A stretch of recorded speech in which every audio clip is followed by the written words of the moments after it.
우리 한국투자증권의 리서치 센터를 이끌고 계시는 우리 유종우 센터장이 모셨습니다. 어서 오세요. 안녕하십니까? 네, 안녕하십니까?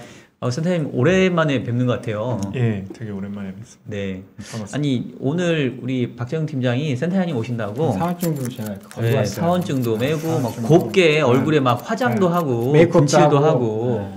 하고 원래 화장은 하시는 거 아니에요? 어디 딴 공중파 가가지고 화장하고 와가지고 말이야. 마스크에 이렇게 막. 오늘은 제가 의전에 신경 쓰도록 하겠습니다.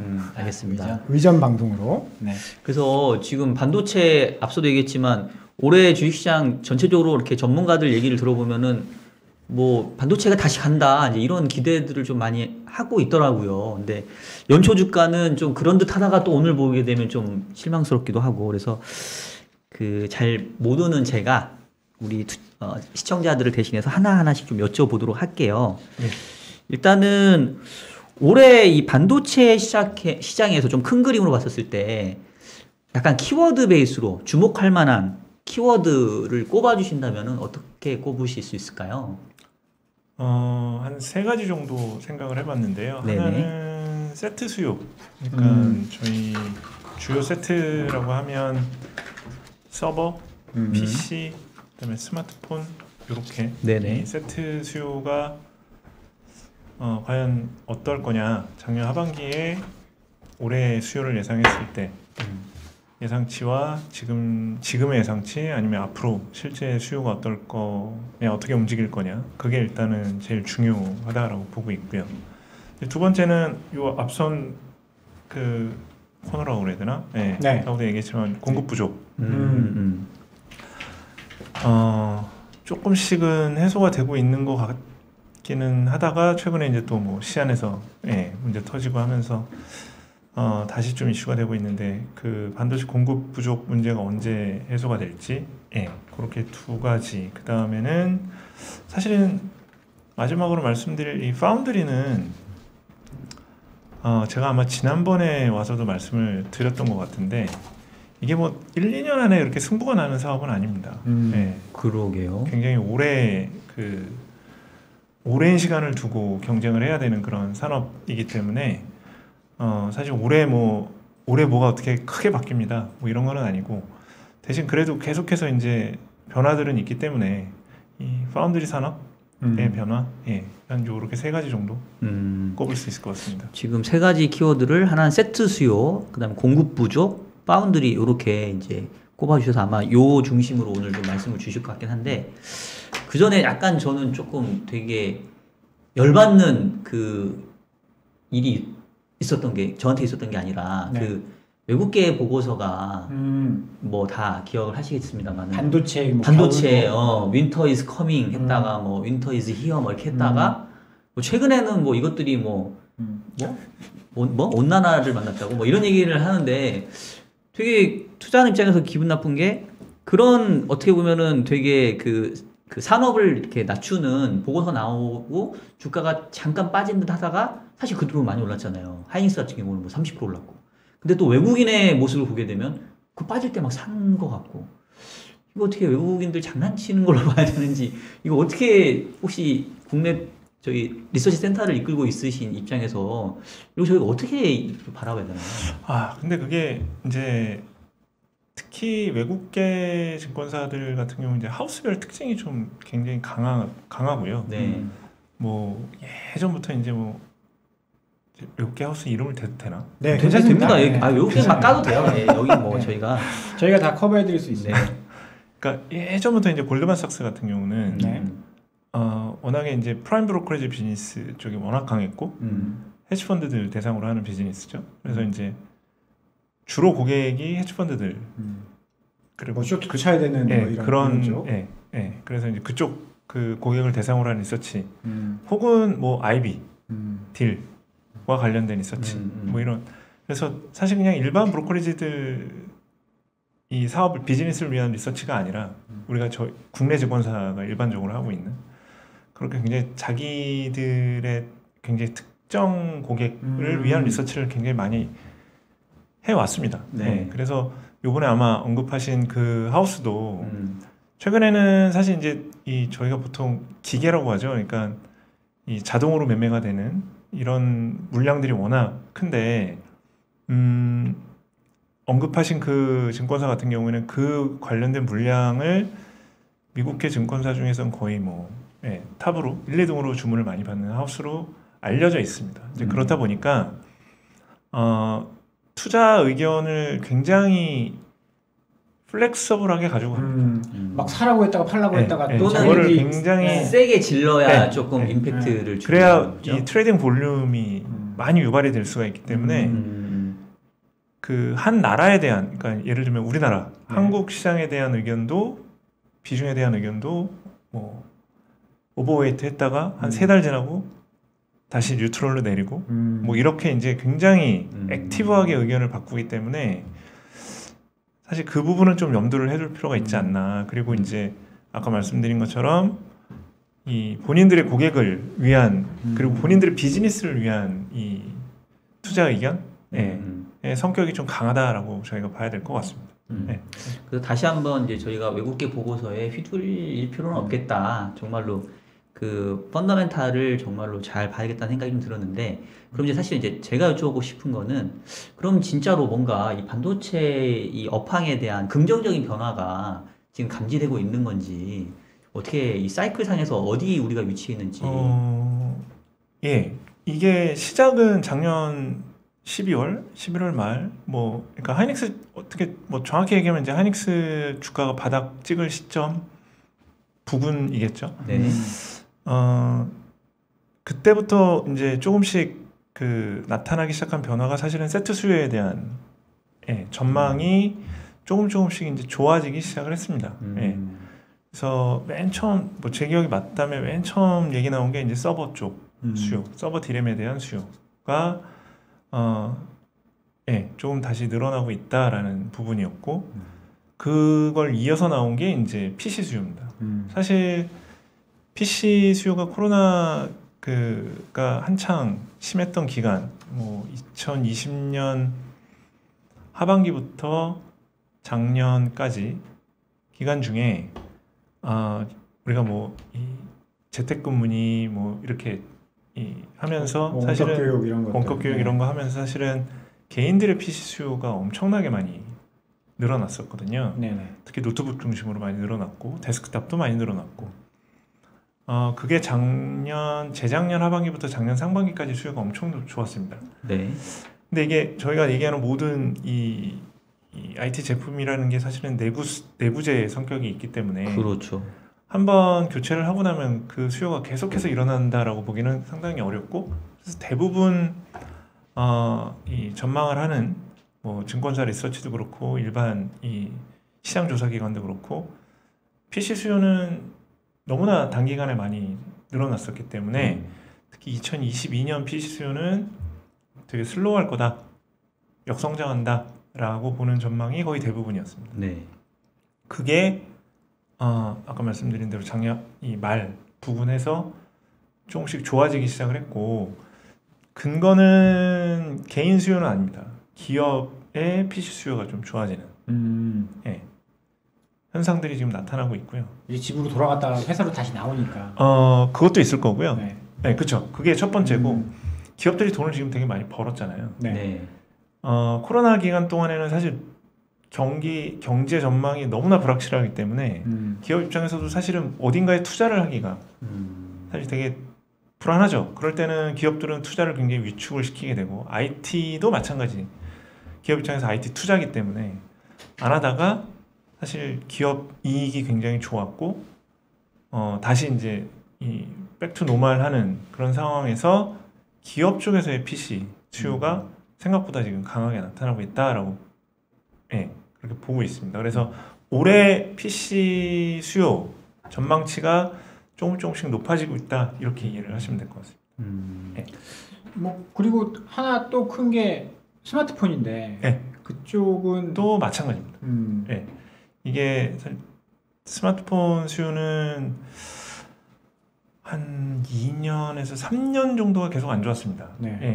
그리고 그 2018년, 19년, 20년이 굉장히 스마트폰 시장에서 좀 큰 변화가 있었던 게, 교체 주기가 그 기간 동안 굉장히 길어졌어요. 아마 사실 이거는 저는 지금 이제 그쵸. 4년째 쓰고 있어요. 예. 그러니까 오, 그 전에는 대부분 2년 정도 쓰면 바꾸는 교체를 하는 사람들이 훨씬 비중이 높았다라고 하면 2018년, 19년, 20년 지나면서는 이제 안 바꾸는 거죠. 예. 3년 돼서 바꾸든지 아니면 4년 돼서 바꾸든지 하면서 사실 뭐 제가 차트를 오늘 준비를 못했는데 네. 그 기간 동안의 스마트폰 교체 주기가 굉장히 가파르게 늘어나서 거의 4년 가까이 지금 됩니다. 한 3.8년 뭐 이렇게 됩니다. 뭐 혹시 이유가 있을까요? 뭐 아니 바꿀 이유가 별로 없는 거죠. 그러니까 새로운 기능이나 뭐 이런 게 별로 없기 때문에 오히려 이제 그때 나타났던 현상들이 뭐냐면 주변에서 보면 아이폰이 신모델이 나와요. 네. 그러면 아이폰 기존 모델, 그러니까 옛날 모델 전작 가격이 확 떨어지잖아요. 네. 그럼 예전에는 신모델을 대부분 삽니다.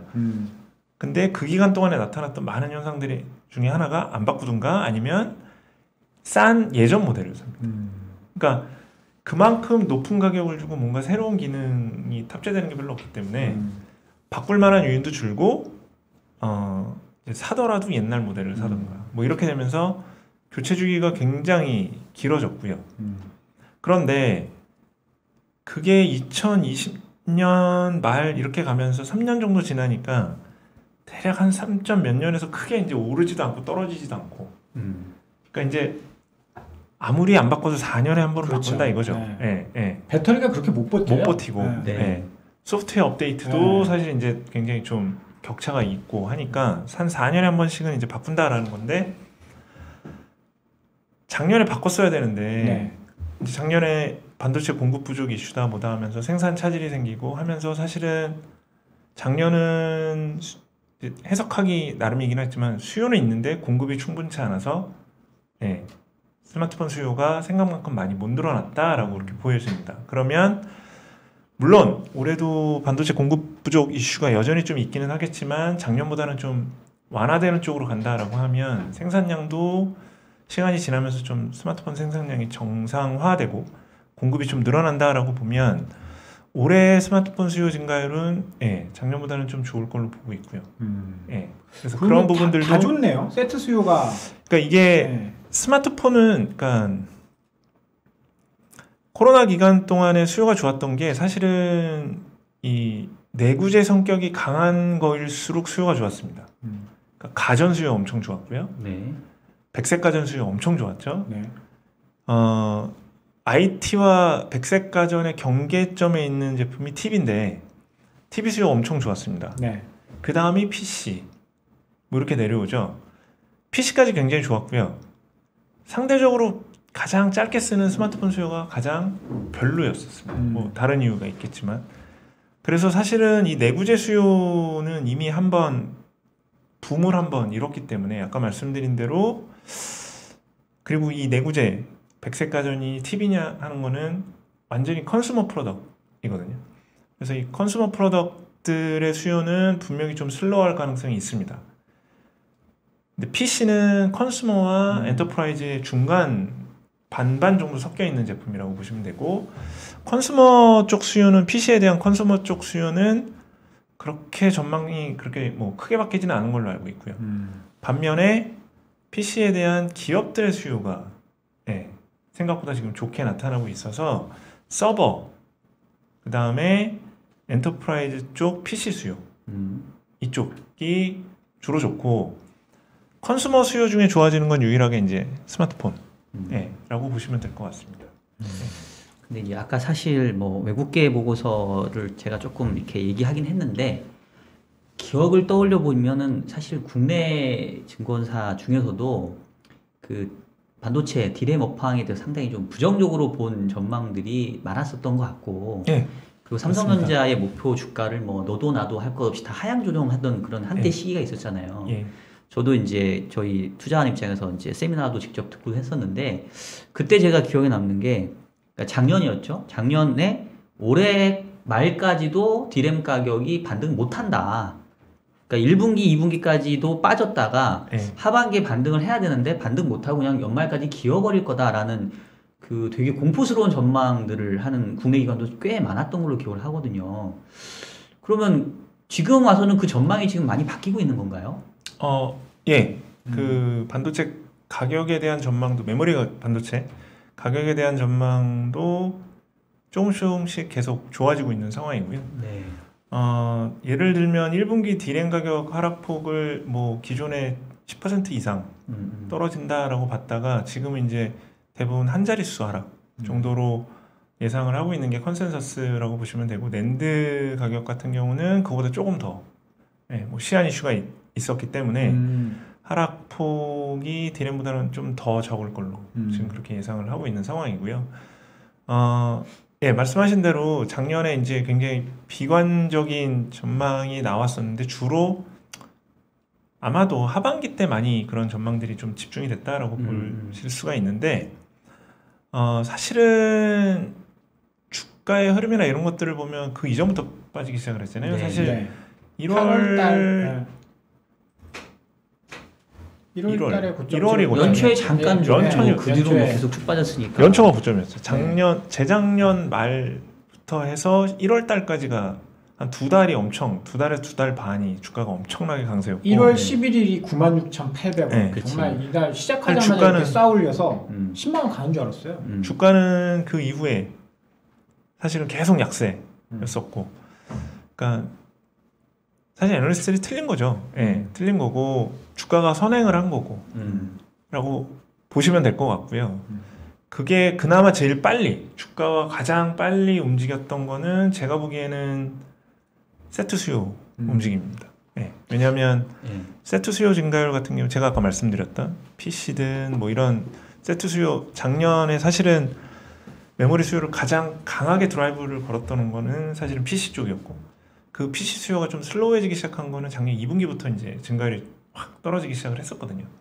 그러니까 그거하고 연관을 시켜서 본다라고 하면 사실은 이제 주가가 세트 수요 둔화를 미리 선반영을 하기 시작을 했었고, 작년 말부터 해서는 그 부정적으로 네거티브하게 봤던 세트 수요가 전망이 조금씩 개선이 되면서 주가도 지금 같이 반등을 하고 있다, 이렇게 볼 수 있을 것 같습니다. 그러면 이제 센터장님 지금 말씀을 제가 이해하기로는 서버 디램 관련 쪽, 네. 그다음에 뭐 이제 기업형의 수요들이 늘어나면서 생각보다 좀 이 반도체의 다운 사이클이 좀 짧아지고 예. 턴어라운드 되는 시기가 조금 빨라진 예, 것 같다, 그렇게, 이렇게 예, 이해를 해도 예, 되는 거죠. 맞습니다. 그럼 원래 기존의 전망으로는 언제 정도가 바닥으로 인식이 됐는데 지금은 그 시기가 대부분 어떻게 아까 정도 말씀하신 되는지? 대로 올해 중반까지는 가격 하락이 지속이 된다. 하반기도 가격이 크게 상승 못한다. 뭐 그냥 안정적으로 유지된다 정도가 컨센서스였지 않나라고 생각을 하고 기존 있습니다. 전망은. 예. 근데 지금은 2분기에 반등을 보는 시각들도 꽤 있고. 벌써부터. 예. 낸드는 이게 이제 뭐 전혀 예상치 못했던 이슈가 터져서이기는 하지만 어찌됐건 낸드는 1분기에 또 플랫 또 한 번 기대를 해볼 수 있지 않나, 뭐 이렇게 지금 생각을 하고 있습니다. 그러면요, 이게 뭐 사실 작년 말에 이런 보고서들이 좀 나오더라고요. 반도체 사이클 주기가 좀 짧아졌다. 그거는 네. 솔직히 예상하기가 어려우신가요? 예. 그리고 게다가 이제 이번 사이클 같은 경우는 네. 코로나 때문에 완전히 뒤죽박죽이 됐거든요. 그렇죠. 수요도 그렇고 공급도 그렇고 완전 뒤죽박죽이 돼서 사실 전형적인 사이클의 형태라고 보기는 좀 어려울 것 같습니다. 네. 그러면 새로운 사이클이 온다라고 한다면 또 이렇게 짧은 사이클을 예상하면 또 약간 또 혼란을 겪을 수 있다, 그렇게 좀 봐야 될까요? 그걸 어떤 패턴을 가지고 얘기하는 것 자체가 조금은 어렵지 않나라고 생각은 되고요. 그러니까 아마 이 얘기는 제가 전에 여기 이 자리에서 말씀을 드렸을 텐데, 네. 그러니까 메모리 반도체 같은 경우는 컨솔리데이션이 되고 있기 때문에 저점이 계속 올라가는 거는 분명히 맞습니다. 네, 저점은 계속 올라갑니다. 그런데 사이클 자체가 없어지는 건 절대 아니고 사이클이 짧아지냐 길어지냐는 아직은 좀 판단하기 좀 이런 것 같습니다. 저 개인적으로는. 이건 뭐 보는 사람 시각이 따라 다 다를 텐데, 아직 이게 일반론적으로 메모리 반도체 사이클이 예전보다는 짧아질 겁니다 라고 이야기하기는 조금 충분한 근거는 좀 없지 않나 그렇게 생각을 합니다. 그 선생님 제가 사실은 반도체 섹터를 잘 몰라서 저는 이제 주로 매크로 쪽을 많이 보다 보니까 저도 잘 모르기도 하고 혹시 우리 시청자분들 중에서도 조금 반도체 쪽에 대해서 좀 관심이 있을 수 있으니까 사이클을 조금 이렇게 길게 언제부터 언제까지 뭐 이렇게 상승이고 하락이고 그 과정에서 지금은 어느 국면에 와 있다. 요거 한번 조금 설명을 해주시면 저희가 계속 질문을 이어가는 데 좀 도움이 될 것 같거든요. 그러니까 뭐 메모리 반도체 사이클은 굉장히 어떻게 보면 심플합니다. 네. 그러니까 지나거나 보면 되게 심플하거든요. 그러니까 가격이 오르면 상승 사이클이고 네. 떨어지면 하락 사이클입니다. 네. 가격 변동이 굉장히 민감하게 수급에 그 반응을 하기 때문에 사실은 가격 지표만 보고 있으면 사실 사이클이 어떻게 되고 있다라는 거를 쉽게 알 수가 있고요. 지금 이제 말씀드린 것처럼 4분기에 이미 가격이 조금 하락을 하기 시작을 했거든요. 네. 1분기에 추가적으로 하락하는 거, 뭐 디램 기준으로 말씀을 드리면 1분기 추가적으로 가격 하락하는 거는 뭐 기정사실이라고 봐도 될 것 같고요. 그래서 일단 하락 사이클인 거는 분명히 맞습니다. 네, 하락 사이클인 거. 근데 만약에 네. 이게 진짜 디램 가격 기준으로 4분기 하락하고 1분기 하락하고 2분기에 만약에 뭐 플랫이 됐다. 고정 가격 기준으로 안 빠진다. 2분기 만에 만약에 뭐 하락 사이클이 끝난다라고 하면 그거는 예전의 사이클하고 비교하면 굉장히 짧은 거는 분명히 맞습니다. 네, 그거는 분명히 맞는 거고요. 혹시 코로나 이전에는 사이클 상에서 위치가 어느 위치였나요? 그러니까 2019년 말. 예. 그거는 그때 이미 반등. 그렇죠. 아니요. 19년이 네. 이게 사실 옛날 얘기로 돌아가면 또 이제 막 복잡해지는데 네. 19년을 기억을 더듬어 보시면 네. 주가는 1월부터 해서 어마어마하게 올랐고요. 네. 반도체 가격은 1년 내내 빠졌어요. 되게 독특하네요. 네. 신기한. 그리고 20년부터 해서 반도체 가격이 오를 거라고 다들 예상을 했죠. 왜 하락 사이클을 충분히 다 그때는 겪었기 때문에 2018년 4분기부터 빠졌나부터 그럴 거예요. 가격이 제 기억이 맞으면. 그래서 2019년 거의 내내 빠지다가 제가 19년 4분기인지 2020년 1분기인지 모르겠는데 하여튼 그때부터 가격이 오른다라고 해서 상승 사이클이 계속 지속이 될 거다라고 다들 예상을 했었던 거고요. 실제로 가격이 오르려고 했다가 코로나가 터지면서 아까 제가 말씀드린 대로 그때부터 주죽박죽이 되기 시작을 한 겁니다. 예. 그래서 잠깐 올랐다가 또 빠졌다가 21년에 다시 오르고 막 이렇게 된 거거든요. 그래서 그래서 이제 제가 아까 말씀드린 대로 코로나 터진 다음부터는 메모리 반도체 사이클이 약간 좀 엉켜버렸다. 그렇구나. 출렁출렁인 상황입니다. 아니 제가 왜 여쭤봤냐면 이제 코로나 이전에 혹시 어떤 국면이었는지를 보면 이제 정상화되면 그 다음을 좀 생각해 볼 수 있을 것 같아서 직전은 가격 기준으로 보면 반등하는 사이클이었습니다. 직전에 2018년이 고점이었고 18년이 고점이었고요. 그리고 18년 2분기, 3분기가 고점이었고 4분기부터 본격적으로 하락을 시작을 해서 뭐 2019년 1분기에 가격 하락폭 어마어마하게 컸고요. 근데 이제 주가가 그때 반대로 이제 오르기 시작을 하면서 사실 굉장히 혼란스러웠는데 2019년은 굉장히 특이하게 주가와 이 가격이 반대로 1년 거의 1년 가까이 움직인 라고 보시면 됩니다. 그러면 지금 반도체도 뭐 자동차 이야기할 때도 차량용 반도체 공급 부족 막 이런 이야기 하고 있는데 이제 시안이 봉쇄됐어요. 봉쇄되면서 처음에는 별 신경 안 쓰는 것 같다가 이번 주에는 막 이제 순차적으로 공장 가동을 중단한다 이런 뉴스도 나왔거든요. 그러면 이게 어떻게 되는 거예요? 공장 저희가 작년 초에 삼성전자 텍사스 공장 문 닫는 거 보고 처음엔 별거 아닌 것 같다가 3개월 동안 계속 문 닫고 있으니까 그때 걱정도 되게 심해졌었고 그다음에 아까 뭐 앞서 시안 이야기할 때 잠시 말씀드렸지만 ASML 같은데 뭐 화재, 뭐 대만에 뭐 지진 나고 있다라고 하면 지금 반도체 이 병목이라든지 공급 부족 이런 거 계속 또 심해지는 거 아니냐? 이거는 주가에 또 어떻게 영향을 또 미칠 건지. 제가 그 질문을 밖에서 보고 있었거든요. 근데 이제 설명을 좀 드리면 메모리 반도체하고 시스템 반도체하고는 영향이 좀 다르다라고 보셔야 됩니다. 그러니까 아까 그 이야기 하실 때도 잠깐 이야기 나왔었는데 시안 공장이 이 시안이 락다운된다라고 했을 때 마이크론 주가도 튀고 하이닉스 주가도 튀고 했었거든요. 네. 그러니까 그거는 전형적으로 메모리 반도체 산업에서 호재입니까? 나타나는 현상이고 호재입니다. 네. 왜? 당연히 생산에 차질이 생기고 하면 물량은 차질이 발생을 하는데요. 메모리 반도체는 그거 이상 가격이 상승을 하기 때문에 공급업체들한테 유리한 환경이 조성이 됩니다. 그거는 메모리 반도체 사이클에서 역사적으로 늘 그래왔습니다. 예. 그렇기 때문에 시안이 락다운된다라고 했을 때 주가가 상승하는 쪽으로 반응을 하게 된 거고, 시스템 반도체에서 공급 차질이 생긴다. 그러면 이제 그거는 메모리 반도체 업체나 아마 대부분의 시스템 반도체 업체들한테는 네거티브하게 영향을 줄 겁니다. 왜? 시스템 반도체는 물론 공급 부족이 어마어마하게 심해지면 가격이 뭐 파운드리 가격이 오르는 것처럼 할 텐데, 가격이 그렇게 메모리 반도체처럼 민감하게 반응하지는 않습니다. 그러니까 무슨 얘기냐면 Q가 못 올라가는 거에 영향이 더 크다라는 거죠. 예. 그럼 메모리 반도체는 만약에 메모리 반도체에 별 일이 없는데, 별 이슈가 없는데 시스템 반도체에서 버틀렉이 생긴다.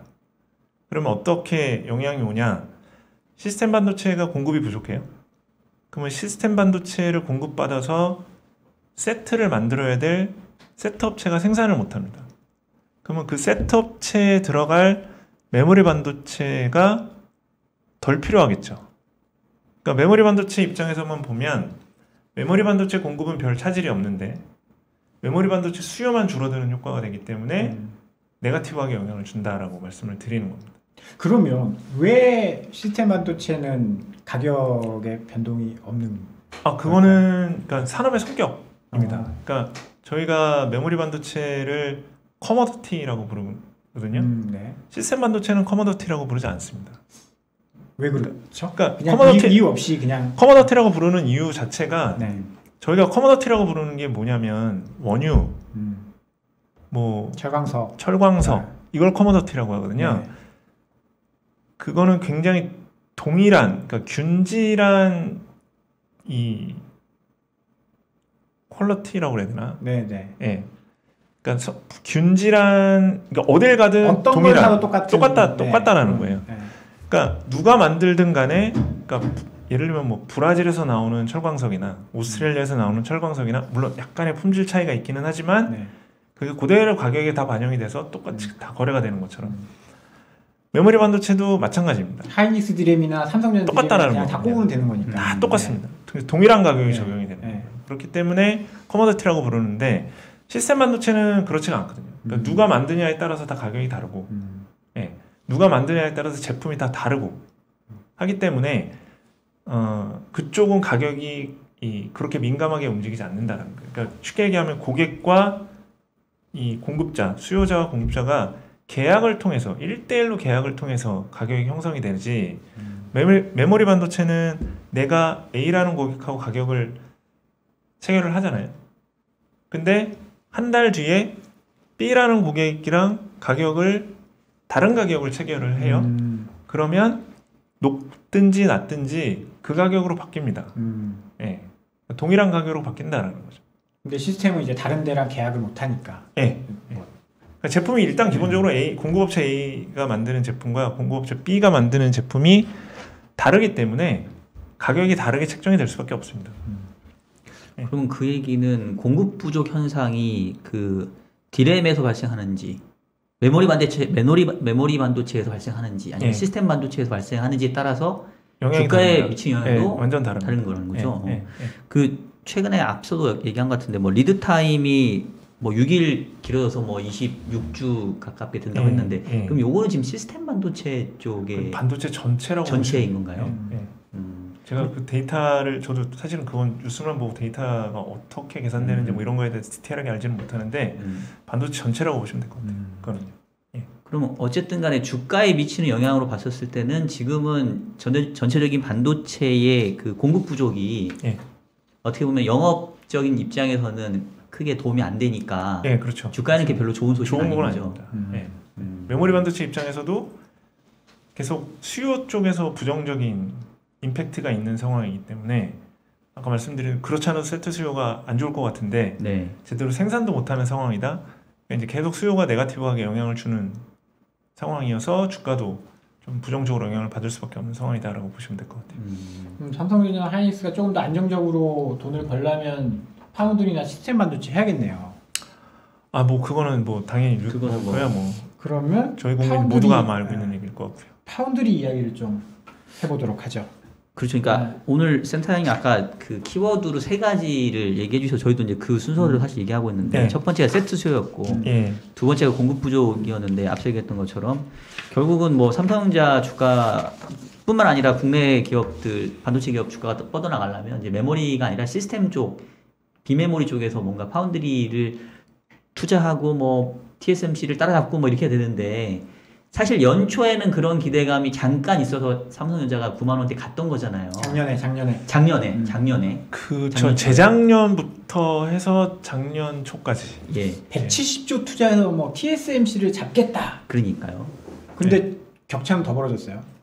네, 벌어졌습니다. 그러니까 벌써 이제 1년이 지났는데 네. 그럼 1년이 지난 지금의 결과는 오히려 더 격차가 벌어진 건가요?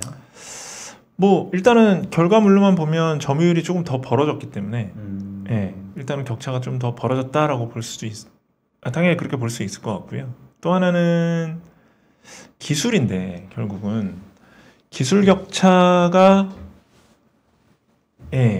크게 좁히지 못했다 정도로 이야기를 할 수 있을 것 같습니다. 저는 그냥 딱 생각해봐도 파운드리 뭐 이만큼 투자해서 TSMC 잡겠다. 근데 뉴스 검색해보면 TSMC는 더 많이 투자하거든요. 네. 근데 그렇게 잡을 수 있을까요? 사실은 파운드리는 메모리하고 다르니까 저희가 이제 메모리 반도체 같은 경우에는 뭐 치킨 게임이다 어쩐다 막 이런 얘기 되게 많이 했었잖아요. 네네. 그게 아까 이제 말씀드린 제품의 성격하고도 연결이 되는데 메모리 반도체는 고객이 있건 없건 간에 증설을 하고 물건을 만들면 일단은 팔립니다. 범용이라서 가격을 확 후려쳐서 팔면 됩니다. 근데 파운드리는 고객이 없는데 내가 캐파를 증설해야 될 이유가 없어요. 계약해서 만드는 거니까. 그래서 순서가 파운드리 같은 경우는 그러니까 물론 이 선단 공정에 한해서 말씀을 드리는 거지만 고객이 먼저 확보가 되고요. 그 다음에 설비 투자 결정을 합니다. 이 설비 투자라는 거는 이 고객의 물량이 어느 정도 가시성이 확보가 됐을 때 설비 투자를 하고 설비 투자가 끝나면 제품 생산을 해서 공급을 하는 이런 사이클로 돌아가거든요. 굉장히 길겠네요, 그러면. 엄청 길죠.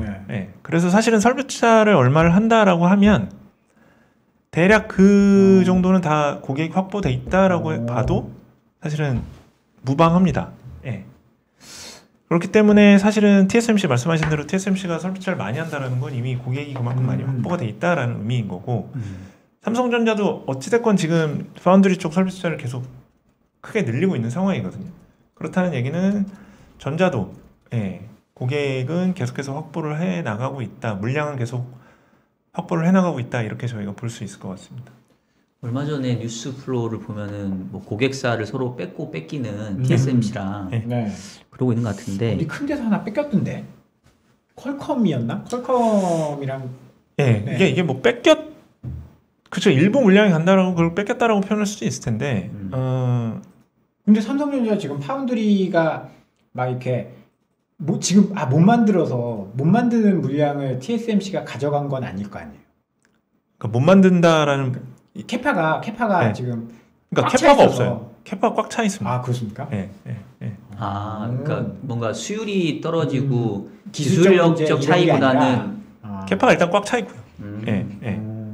그래서 그러니까 퀄컴이나 이제 삼성전자 파운드리 주요 고객 입장에서 보더라도 그러니까 뭐 TSMC도 마찬가지지만 그러니까 궁극적으로 10나노 미만의 기술을 가지고 있는 업체가 전 세계 딱 얘네 둘이고 뭐 당분간이 아니라 앞으로도 계속 얘네 둘밖에 없을 거거든요. 인텔 있지 않습니까? 봐야죠. 네. 할 수 있을지 없을지. 몇 년 동안 못 들어가고 있죠. 인텔이 사실 파운드리를 하겠다라고 한 게 이번이 처음이 아니거든요. 네. 예전부터 하겠다라고 했었던 거고, 예전에도 하겠다라고 했었는데 못했고, 이번에도 하겠다라고 하는데 할 수 있을지 없을지는 좀 더 두고 봐야 되는 거고. 근데 저는 진짜 궁금한 게 그게 왜 그런 거죠? 인텔도 사실 반도체 하면 둘째가 라면 서러운 기업 아니겠습니까? 그러니까 파운드리가 사실은 그냥 공정 기술만 가지고 있다라고 되는 거는 아니고요. 네. 이게 아까 이제 말씀드린 것처럼 시스템 반도체는 제품 수가 아주 단순화해서 비교하면 다품종 소량 생산이거든요. 네, 그렇죠. 그게 다 반도체 제품이 다 다릅니다. 그러려면 관련된 기술을 사실은 TSMC 혼자 모든 기술을 다 가지고 있을 수는 없어요. 그 주변의 생태계를 다 같이 조성을 같이 해야 되거든요. 근데 그 생태계 조성이라는 거는 사실 한순간에 되는 거는 아니고. 아니 인텔도 지금 아니죠. 파운드리 사업을 안 했기 때문에 그 생태계 조성이 안 돼 있는 거죠. 예. 인텔은 IDM이라고 해서 제품 설계부터 생산까지 모든 걸 다 자기가 해왔기 때문에 그 생태계가 형성이 전혀 안 돼 있습니다. 파운드리를 하기 위한 생태계가. 예. 삼성전자도 마찬가지예요. 그렇죠. 그러니까 삼성전자 그 중간쯤 있겠죠. 예. 그러니까 삼성전자가 파운드리를 본격적으로 하겠다라고 하고 나서 제일 먼저 선언한 게 파운드리 생태계를 만들겠다라고 한 겁니다. 제가 이름을 까먹었는데 하여튼 이름도 졌어요. 네. 그래서 거기에 계속 파트너들을 계속 끌어들여야 되는데, 네, 인텔은 사실은 그런 준비들이 전혀 안 돼 있기 때문에 쉽사리 그렇게 할 수 있는 거는 아니고요. 네. 뭐 그러니까 삼성이나 인텔 같은 회사들은 자기 혼자 그냥 싹 다 처음부터 끝까지 했기 때문에 맞습니다. 뭐 외주 업체라든지 이런 것들이 그러니까 반도체 종류가 되게 많잖아요. 그럼 내가 어떤 예를 들면 PMIC, 그러니까 파워 매니지먼트 IC를 설계하는 업체예요. 내가 와서 야 이거 만들어줘 하면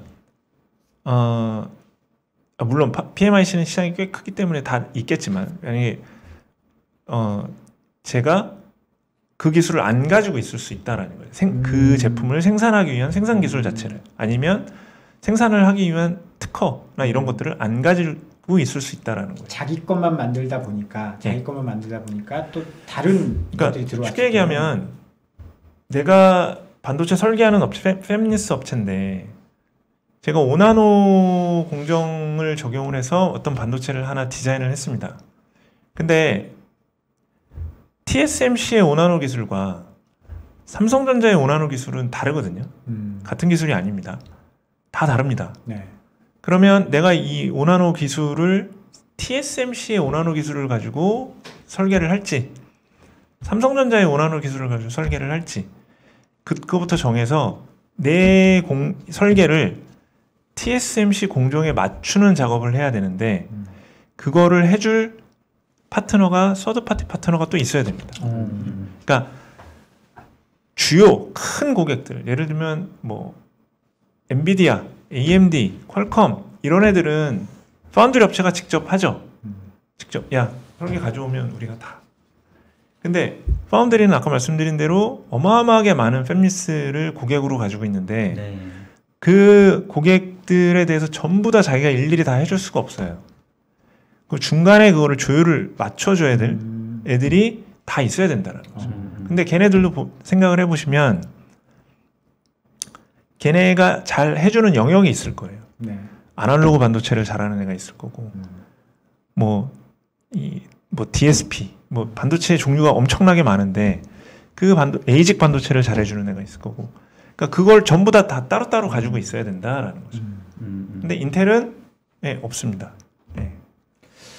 그 제 주가 차원에서 좀 얘기를 해보면 작년 초에 삼성전자 9만 원대 가고 10만 전자를 바라봤던 이유 중에 앞서도 얘기했지만 이제 삼성전자가 파운드리에서도 되게 TSMC를 따라잡기 위한 뭔가 하겠다.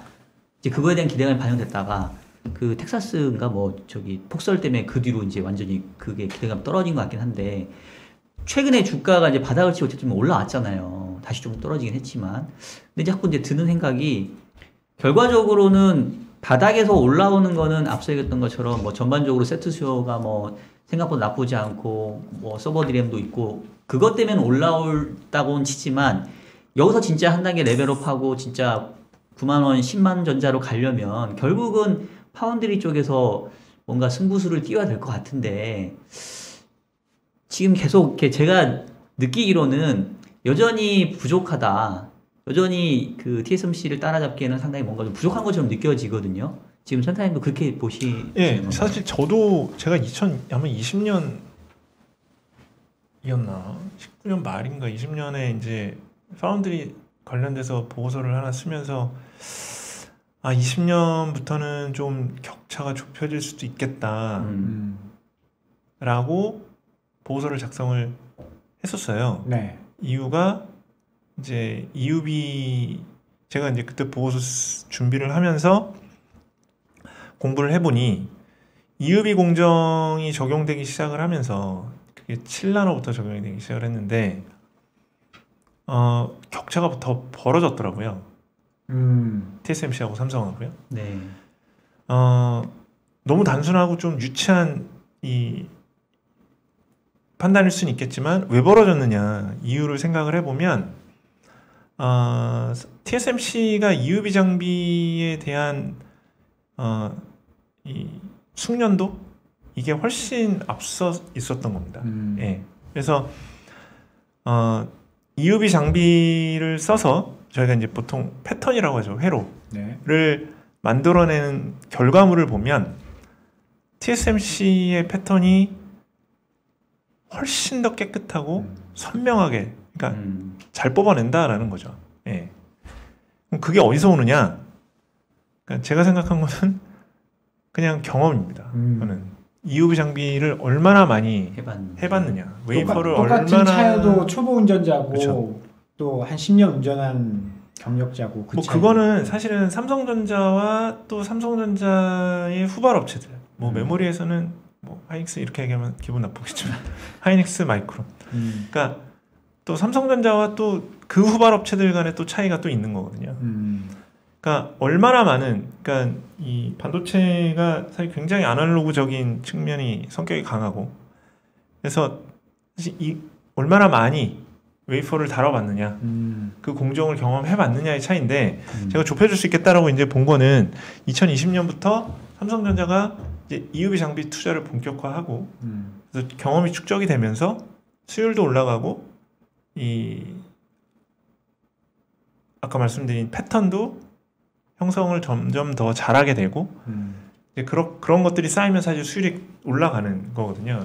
그래서 그런 모습들이 2020년에 나오지 않을까라고 기대를 했었던 건데 아까 이제 텍사스 공장 그 셧다운 얘기도 하셨지만 사실은 5나노 수율 올라가는 속도가 생각보다 굉장히 느렸습니다. 기술력이 결국은 차이가 있다. 그러니까 제가 말씀드린 그 숙련도가 올라가는 속도가 생각보다 굉장히 느렸다라는 거고 그게 결국은 TSMC하고 삼성전자의 이 기술에서의 격차 이게 제가 아까 이제 생각보다 좁혀지지 못했다라고 말씀드린 하나의 근거가 될 수 있을 것 같습니다.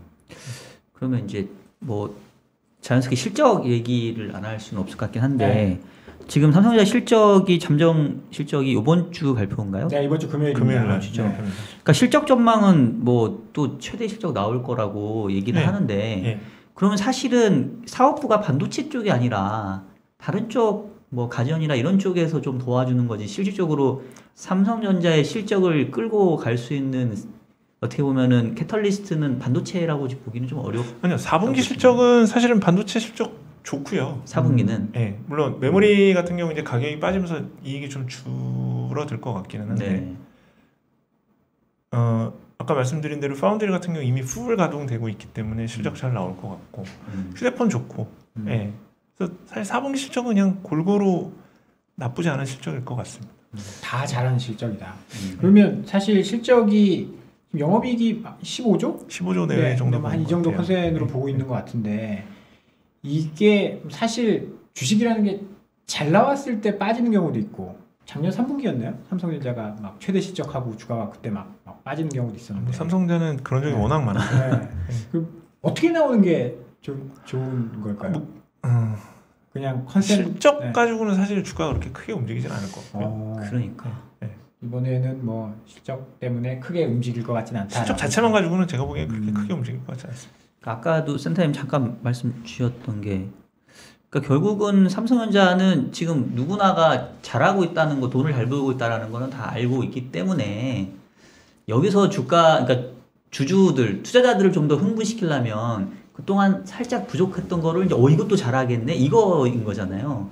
그 중에 하나가 이제 핵심적인 게 파운드리인 거고. 근데 오늘 되게 차분하게 얘기를 해주셨는데 제가 그냥 느끼기로는 삼성전자 아직 파운드리 안 돼. 아직 멀었어. 그렇게 저는 사실 느껴지거든요. 아니요. 그러니까 이게 원래 성격이 이러지. 그러세요? 되게 차분하고. 그러세요? 예. 그러니까 네. 삼성전자 제가 이제 아까 말씀드린 게 EUV 공정이 적용되기 시작하면서 TSMC하고 삼성전자의 기술 격차가 좀 벌어졌다라고 말씀을 드렸잖아요. 네.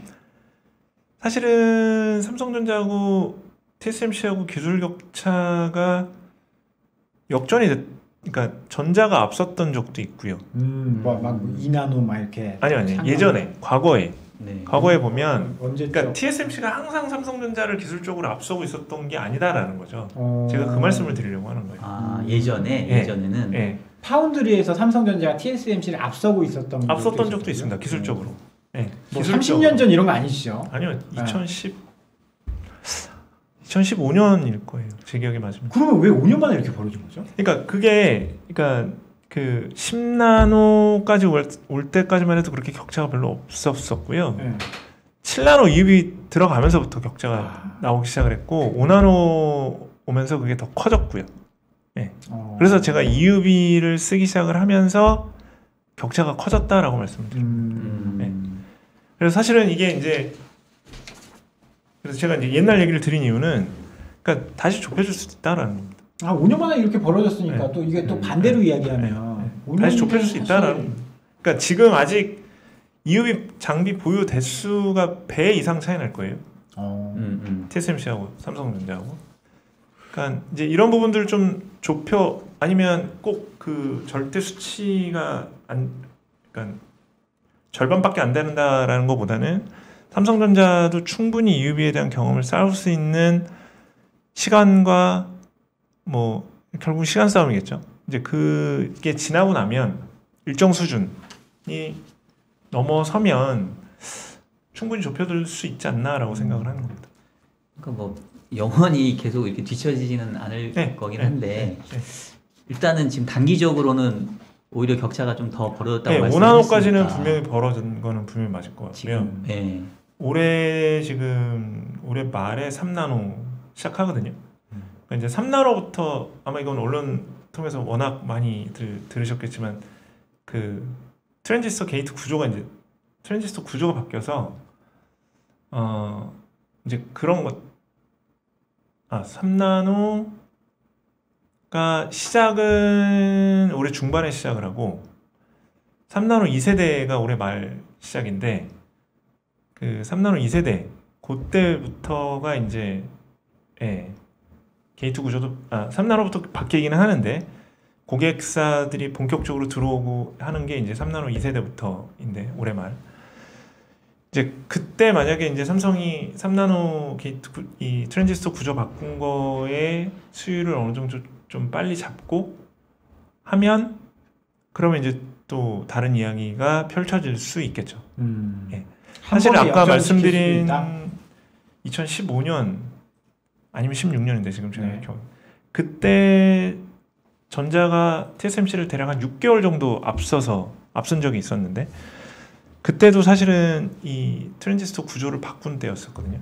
핀팻이라는 구조를 처음 쓰면서 그걸 삼성이 먼저 했고 양산도 먼저 했고 그래서 사실 애플 AP 칩 오더도 그때 TSMC랑 서로 나눠서 받았었고 그러니까 이제 그런 게 가능해지는 거거든요. 그래서 3나노에서 기술을 한번 많이 바꾸는데 이게 제대로 되면 그러면 이제 또 다른 얘기가 펼쳐질 수 있다라고 말씀을 드릴 수 있을 것 같습니다. 이제 1라운드 끝나고 이제 2라운드 다시 이제 시작하는 그런 그래서 잘 됐으면 좋겠네요. 그래서 시간이 얼마 안 남았어요. 얼마 안 남았습니다. 그래서 저희는 뭐 이렇게 1시간 동안 듣고서도 이게 중요하거든요. 삼성전자 어떻게 개인 투자자들이 지금 작년에 96,000원에 물려가지고 9층에 사람 있다고 지금 엄청 외치고 있습니다. 잠깐 8만 원 잠깐 희망을 보여줬다가 지금 최근에 또 떨어지고 있거든요. 그러니까 제가 지금 이제 반도체 담당 애널리스트가 아니기 때문에 네. 저 그렇게 피해가시면 안 되는데. 진원식 수석도 한번 나왔었어요. 그러니까 그냥 보내주지 않았습니다. 네. 이원식 위원 의견을 당연히 그냥 그가 저희 하우스 의견이고. 네. 아니 근데 이제 전자에 대한 투자를 하실 때는, 그러니까 변동성이 심한 주식이에요. 메모리 반도체가 여전히 제일 큰 비중을 차지를 하고 있는 그런 회사이기 때문에 변동성이 클 수밖에 없습니다. 하이닉스보다는 작겠죠, 변동성이. 근데 그렇죠. 여전히 큰 기업이에요, 변동성이. 그러니까 이거를 타이밍을 정확하게 보고 바닥에서 사고 꼭지에서 팔자라고 생각을 하면 정말 어렵고요. 네. 그거 한번 잘못하면 이제 큰일 나는 거고. 그래서 특히나 삼성전자에 투자를 하실 때는 좀 장기적으로 보고 투자를 하시라라고 분명히 말씀을 드리고 싶고, 네. 요즘에 이제 워낙 주식 공부들을 많이 하시니까 네네. 밸류에이션을 꼭 한 번씩은 보셔라. 예. 그때 96,000원 갔을 때 정말 밸류에이션 높았었거든요. PER로 봐도 높았고 PBR로 봐도 높았고. 예. 그러니까 아무리 업황이 좋고 뭐 한다 해도 밸류에이션이 높으면 한 번쯤은 고민을 한번 해볼 필요가 있을 것 같고요. 아무리 업황이 안 좋고 네거티브하게 비관적인 시각이 시장에 팽배한다고 해도 밸류에이션이 충분히 낮으면 그때는 사도 별로 잃을 일은 없습니다. 그러니까 요즘에 이제 뭐 주식 투자 워낙 많이 하시고 공부도 많이 하시고 하니까 애널리스트가 사라라고 사는 거 아니고 팔라라고 파는 거 아니잖아요. 네. 그러니까 업황 공부도 하시는데 밸류에이션을 꼭 한 번은 보고 이 매매를 결정을 하는 게 필요하다라고 말씀을 드리고 싶고, 전자 같은 경우는 올해 추가적으로 더 주가는 상승할 것으로 저도 생각을 하고 있습니다. 메모리 반도체 사이클도 그렇고, 파운드리 4나노, 3나노 수율이 어떻게 될지는 아무도 장담을 못하죠. 저도 5나노 수율 잘 나올 거라고 생각을 했다가 1년 고생을 했으니까 아무도 모르는데, 그렇다고 치더라도 고 선단 공정을 제외하고는 나머지 파운드리 캐파는 풀리 차서 돌아갈 거기 때문에 실적에 그렇게 큰 리스크는 없다라고 보거든요.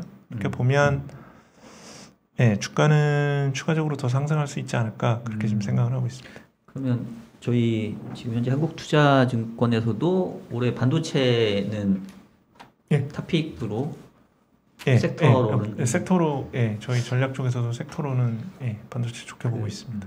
무식하게 질문 드린 김에 마지막까지 무식하게 질문 드리면 마지막 질문 삼성전자랑 하이닉스랑 어느 쪽을 좀 더, 아니 왜냐면 그거 항상 엄마가 좋아 아빠가 좋아? 아니 그 다르지. 엄마와 아빠의 문제는 아닌 것 같고, 왜냐면 지금 하이닉스는 사실 많이 올라갔잖아요.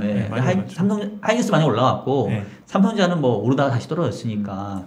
그럼 항상 탑픽으로 어떤 그 기업을 할 건지는 또 중요한 문제니까.